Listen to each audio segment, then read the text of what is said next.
दोस्तों, बहुत ध्यान से सुनो। लोग बाहर से देखते हैं और बोलते हैं BCH, XEC, नेक्सा सब सेम ही तो लगते हैं। सप्लाई इधर भी, टोकनॉमिक्स उधर भी, फेयर कैश नैरेटिव इधर भी। लेकिन असली गेम सप्लाई नंबर का नहीं होता। असली गेम होता है लॉन्च कैसा था, डिस्ट्रीब्यूशन कैसा था, बैगेज कितना था और मिशन कितना क्लियर था। और इसी जगह नेक्सा अलग खड़ा होता है।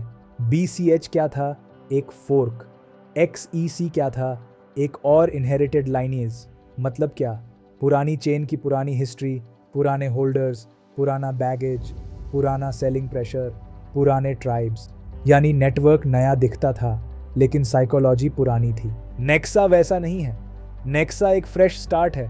No pre mine, no team coins, no VC dump, fresh mining, fresh distribution, fresh mission.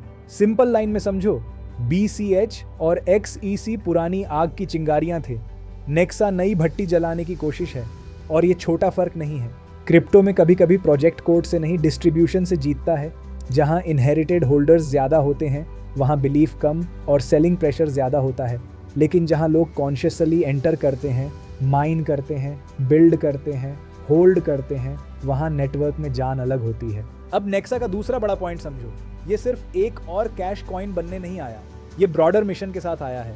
Cash भी, नेटिव टोकन्स भी, स्मार्ट कॉन्ट्रैक्ट्स भी, माइक्रो पेमेंट्स भी, इंटरनेट स्केल फाइनेंस का विजन भी। यानी ये सिर्फ कल का कॉइन नहीं, अगले दौर का फाइनेंशियल रेल बनने की कोशिश है।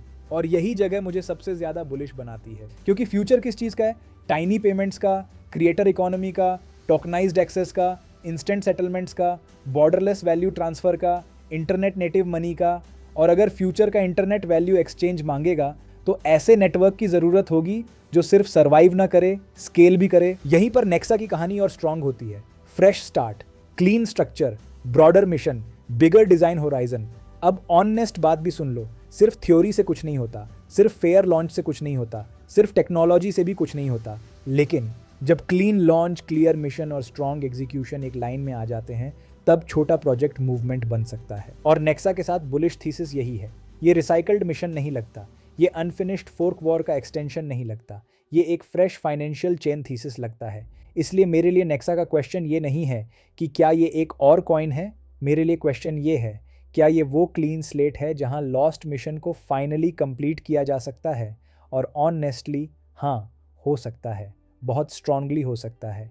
अगर एग्जीक्यूशन आया, अगर बिल्डर्स आए, अगर वॉलेट्स स्ट्रांग हुए, अगर टोकन्स का रियल यूज़ दिखा, अगर इंडिया नेपाल जैसे मार्केट्स में माइक्रो ट्रांजैक्शन रियलिटी बनी, तो नेक्सा सिर्फ बुलिश नहीं दिखेगा, नेक्सा एक्सप्लोसिव लग सकता है। फाइनल लाइन याद रखो, सेम टोकनॉमिक्स से सेम डेस्टिनी नहीं बनती।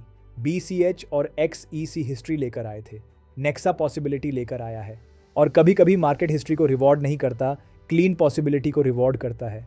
नेक्सा एक और फोर्क स्टोरी नहीं लगता, नेक्सा एक फ्रेश मिशन लगता है। और फ्रेश मिशन अगर एग्जीक्यूट हो गया तो सुपर बुलिश सिर्फ वर्ड नहीं रहेगा, रियलिटी बन सकता है।